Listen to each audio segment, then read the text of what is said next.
This is how you know gaming is well and truly dead when a game called Hades 2, an indie game from a bunch of untalented hacks, is getting voted as the best announcement, the best reveal, and the best coming project from this award show. Not that I put much credence in this award show to begin with, but let's be honest here, folks. This was not anywhere near the magnitude of an announcement as people are making it out to be. The first Hades sucked.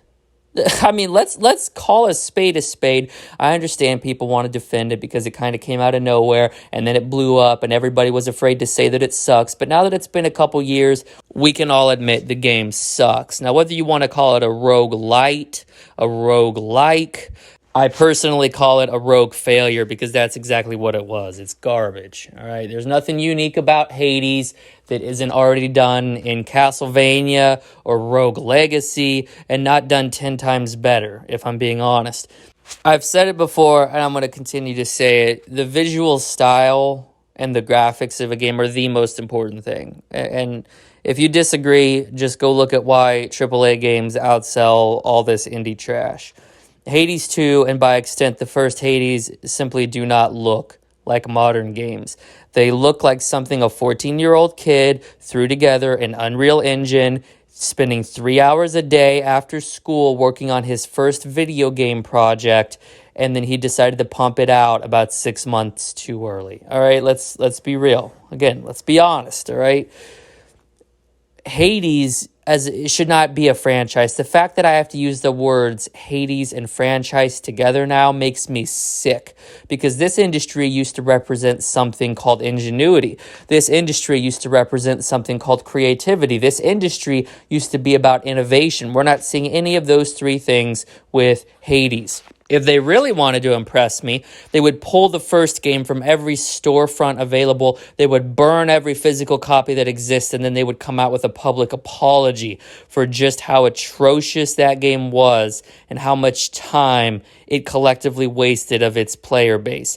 Now, again, this game got popular because the indies they needed another game to get behind. Oh, look, guys, this game is just as good as the AAAs. It's so awesome. Well, spoiler alert, it wasn't fun back then, and it's not fun now. The fact that they've garnered a bunch of neckbeards to back their product with what little allowance their parents are still giving them means nothing.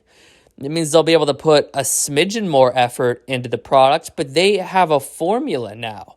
They have a recipe, so they're going to pocket the difference and Control-C, Control-V Hades 2 into oblivion. There is nothing that you will be experiencing in Hades 2 that you did not already experience in Hades 1.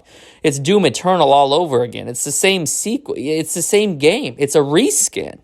And if you're excited for this when we have absolutely incredible bangers on the horizon. We have actual games that invigorate, that push the medium forward, that are going to blow the socks off the industry like the Dead Space remake and the Resident Evil 4 remake. If you're putting your money and your stock in Hades 2 with those bangers on the horizon, I don't know what to say to you.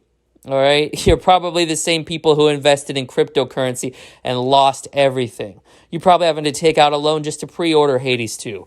I mean, at the end of the day, folks, there are people who know how to spend money and back smart products and push forward creativity, and there are those who foolishly throw it away. What's the old adage? A fool and his money are soon parted. Well, if you are hyped for Hades 2, if you bought the first Hades and you can't wait to pre-order Hades 2, you're the fool in that scenario. You're the punchline to the joke that is the Hades franchise. Real gamers such as me, we know Hades was nothing but a fleeting joke that got too popular. The developers were scratching their heads wondering why people backed their trash product, and now they're making bank off of it. So at the end of the day, folks, you could be a smart consumer and you can invest in smart, good, worthwhile games. You can pre-order Death Stranding 2, which looks phenomenal. You can pre-order Dead Space Remake, which looks amazing. You can pre-order Resident Evil 4 Remake, which is going to blow the socks off this industry.